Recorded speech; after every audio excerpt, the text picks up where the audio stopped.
Lors de ses premiers runs, son capot s'ouvre lorsqu'il prend trop de vitesse et c'est lors de sa dernière tentative qu'il atteindra les 310 km/h. Si proche de son objectif, mais non. Sauf qu'au bout de la route, lorsqu'il ralentit, il commence à voir des lumières et à entendre des sirènes. Et Smokey, c'est pas un vrai délinquant, il aurait pu les semer avec le monstre qui conduisait. Mais il va préférer s'arrêter directement, alors il se retrouve nez à nez avec des agents de police alors qu'il parle pas un mot d'anglais et ça donne ça.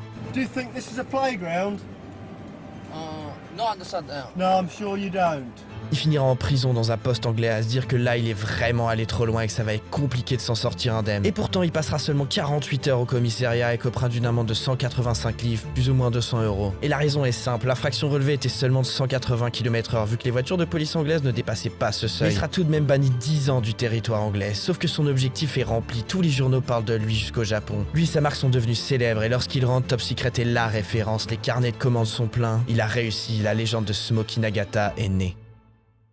À la suite de ça, un prince de Dubaï qui a été impressionné par la performance décidera de racheter la voiture, qui doit toujours être dans un garage à prendre la poussière actuellement. Mais ça lui permet de financer la suite parce que c'est pas le genre de personne à s'arrêter à un seul exploit et c'est donc logiquement qu'on le retrouvera l'année d'après au volant du Skyline GTR R33, préparé par ses soins à 1200 chevaux pour réussir à dépasser les 320 km/h qu'il n'a pas eu la dernière fois. Et devinez qui est là pour filmer ça? Toujours les gars de chez Max Power et cette fois ça se fera au Japon, dans le tunnel Aqualine, une ligne droite de 15 km qui avait la particularité à l'époque d'être une route privée et où donc la police n'effectuait pas de contrôle de vitesse. L'endroit parfait pour tous les street racers de Tokyo et pour Smokey. Alors leur voilà en pleine nuit prêt à en découdre. Et comme à son habitude, il brûle de la gomme et il part comme une balle.